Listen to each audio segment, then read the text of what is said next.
Alors aujourd'hui on va parler d'un sujet que tout le monde connaît, du moins en tout cas on a entendu parler, c'est la méditation. Dernièrement on a fait, ou il y a plutôt quelques mois, on a fait une vidéo sur la relaxation. Et donc du coup on pensait qu'on allait faire une vidéo sur la méditation puisque c'est un sujet qui en découle tout simplement et naturellement. Donc la méditation on en entend beaucoup parler. On entend beaucoup de différentes pratiques par rapport à la méditation. Et là, on va voir d'un point de vue de la psy-éso comment on peut aborder ce sujet. Alors une fois n'est pas coutume, la méditation dans la psy-éso est beaucoup plus simple que la méditation dans d'autres techniques ou d'autres traditions, etc. Ça se comprend relativement facilement. Il faut 1 heure pour le comprendre et pour apprendre à le pratiquer, parce que l'explication qui est donnée n'est pas toute la méditation ou toutes les techniques de méditation, mais la technique propre à la psy-éso. C'est un peu comme si je disais, voilà, je ne mange pas tous les légumes qui existent sur le marché, mais je mange ceux dont j'ai le plus besoin, qui m'apportent des vitamines, voilà, des oligo-éléments, etc. Donc là, c'est un choix. Bien sûr, je ne vais pas dire que la méditation de la psy-éso est meilleure. C'est pas chez moi, venez chez moi, c'est mieux et voilà, c'est moins cher. C'est pas ça. C'est que tout simplement, par expérience, il a été démontré que certaines formes de méditation n'apportaient pas autant que certaines autres. Donc quand on fait le tri, on s'aperçoit qu'il existe une forme de méditation, pas 50, qui regroupe un petit peu toutes les qualités des autres et qui rajoute quelque chose de plus. Voilà. C'est pas le mieux, mais c'est le plus probant. Alors pourquoi je mets l'accent là-dessus d'entrée? C'est parce que nous sommes à une époque, et je pense qu'on ne va pas me donner tort, où on n'a pas trop le temps. On ne peut pas passer des heures en méditation par jour parce que notre emploi du temps fait que nous avons, quand nous arrivons à avoir un quart d'heure pour nous, ben c'est le bout du monde. Et on est tous pareils, on est tous dans la même galère, je vais dire, non, mais dans le même bateau. On va dire que bon, voilà, on peut faire le tour du bateau, mais on ne peut pas marcher en dehors parce que c'est l'océan. Hein.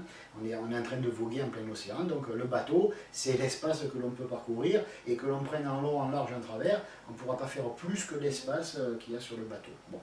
Donc, étant donné que peu de gens ont la chance, ou je ne sais pas si c'est une chance, mais d'avoir 2-3 heures par jour à se consacrer pour soi, bon, ben, il fallait trouver une technique moderne. Quand je dis moderne, c'est 25-30 ans, hein, donc voilà, c'est-à-dire que c'est pareil, le stress il n'était pas comme ça il y a 30 ans, mais bon, on avait déjà un peu pas trop de temps et il était question quand même de serrer et de sélectionner le plus important. Bon. Alors, que dit la psy-éso? Sachant que c'est quelque chose qui ne va pas nous prendre beaucoup de temps, mais qui peut nous prendre, je ne sais pas moi, 5 minutes par jour, c'est le bout du monde. 5 minutes c'est déjà bien. Donc, 2 minutes c'est un peu juste, 5 minutes c'est parfait. Vous pouvez faire à 10 minutes, c'est bien, mais pas tout le monde a 10 minutes à consacrer à la méditation. Donc 5 minutes par jour suffisent pour arriver à faire une pratique de méditation qui porte ses fruits au bout de 3 semaines, 1 mois. Bon. Donc quelle est cette méditation? Quel genre de méditation ça peut être? Alors déjà on va expliquer, selon la psy-éso, ben, qu'est-ce que c'est la méditation. C'est très difficile à l'expliquer pour quelqu'un qui l'aborde on va dire du côté hindou, du côté, on va dire un petit peu oriental, à quoi ça sert, tout ça. Bon, je ne vais pas rentrer là-dedans, je vais simplement expliquer qu'en psy-éso, on se simplifie la vie en ne disant pas méditation. On ne dit pas méditation, on dit médiation. Ah oui. Voilà, on se met en état de médiation. Vous voyez, il manque un T, on va dire. Ce n'est pas de la méditation, c'est de la médiation. Alors déjà, rien que le mot est intéressant. Médiation, média, médiateur, médium, c'est quoi? Quelqu'un qui se place entre deux conditions. Un médiateur, c'est quelqu'un qui est au milieu de deux conditions opposées mais complémentaires. Quelqu'un a une info, l'autre ne l'a pas, le médiateur est là, il dit je transmets l'info de celui qui l'a à celui qui l'a pas. C'est une médiation. Bon. Pourquoi on dit médiation? C'est très simple.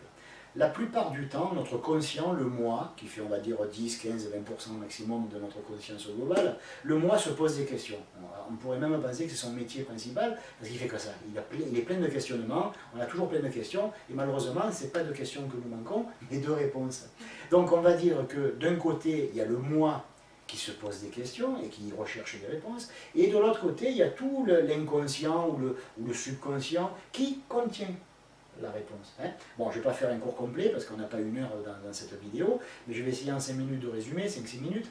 Donc, on va dire que l'être humain, il a en lui toujours 2 choses, tout est double. Là où il y a la question, là il y a la réponse. Mais comme la loi dit que tout est double, mais tout est opposé mais complémentaire, comme la question est nécessairement consciente puisqu'on se la pose, puisqu'elle est positivement là, donc elle est positive, puisque la réponse, on la connaît, donc elle est consciente, donc ça veut dire que la réponse est inconsciente. Donc on sait déjà que la question est au niveau du moi conscient, du moi objectif, de la conscience objective, et donc, si c'est opposé et complémentaire, ça ne peut être que dans l'inconscient ou dans le subconscient que se trouve la réponse. Donc comment faire? Si je me tiens au niveau du moi, autrement dit au niveau de la conscience objective, j'ai les yeux ouverts, je suis debout, je regarde la foule, je suis entre 21 et 25 cycles par seconde au niveau des cycles cérébraux, donc je suis, on va dire que je suis en bêta. Hein, bon. Si je m'assois, je ferme les yeux, que je me détends, je vais descendre, je vais arriver à entre 12 et 10 cycles par seconde, 9 et 11 si on veut, donc je vais être en alpha. Bon.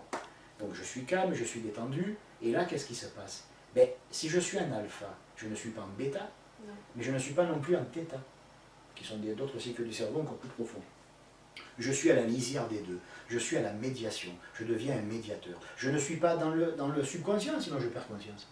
Autrement dit, pendant que je m'endors, ben, j'ai perdu conscience. Et là, je suis dans mon subconscient. Mais j'ai perdu conscience, la conscience objective qui détient la question ne peut pas y aller. Et si elle y va, elle perd conscience. Donc je perds tout. Si je reste dans l'objectif, dans la conscience objective, que je suis éveillé, la réponse étant dans le subconscient, je ne peux pas en profiter. Qu'est-ce que je fais? Je trouve un point médian, je me tiens à la lisière des deux, je ne perds pas conscience, mais je suis proche de perdre conscience.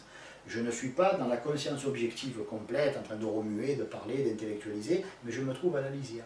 Et me tenant entre les deux, je peux profiter des deux conditions opposées mais complémentaires. On va dire que je suis entre deux personnes, je tiens la main de l'un, je tiens la main de l'autre, et je participe de ces deux opposés. Oui. J'ai dans ma main droite la main d'une femme, j'ai dans la main gauche la main d'un homme, et je tiens un couple. D'accord? Voilà. De la même façon, la médiation est l'art. Bon, c'est de la méditation, bien sûr, mais c'est l'art de... c'est une pratique hein, qui est rapide, il faut 1 heure d'explication théorique et d'explication pratique. Autrement dit, au bout d'1 heure, on sait ce qu'on va faire, comment ça fonctionne la loi spirituelle qui est en présence, qui est impliquée, et on sait pratiquer. Donc 1 heure, c'est pas cher payé. Mais là, encore une fois, je n'ai pas 1 heure. Et de toute façon, cette heure-là est consacrée aux élèves qui suivent l'enseignement de la psyéso. Voilà, c'est un petit peu naturel. Bon. Donc, dans une vidéo de ce genre, donc grand public, hein, qui est là pour expliquer un petit peu ce que nous faisons, hein, ma femme et moi, donc on va dire que la médiation est l'art de se placer à mi-chemin entre le conscient et l'inconscient, de manière à venir avec notre question, la mettre au ras du mur derrière lequel se trouve la réponse, et mettre l'oreille et dire, alors tu dis quoi toi? Je veux savoir si, ceci, cela, ok, qu'est-ce que tu dis toi? Alors la réponse c'est ça, ok merci, et hop, on peut aller vaquer à nos occupations par la suite, parce que nous avons amené la question à la lisière du subconscient, dans lequel se trouve la réponse, et question et réponse sont très proches, il y a juste une fine pellicule, qui est celle qui participe à la fois de la conscience objective et de la conscience subconsciente. Or, il n'y a pas 50 000 solutions. Quelle est la portion de notre conscience qui participe à la fois de la conscience objective, parce qu'elle peut être objective, et qui participe aussi de la conscience subconsciente, parce qu'elle peut être subconsciente? Ben, tout simplement la conscience subjective. Qu'est-ce que la conscience subjective?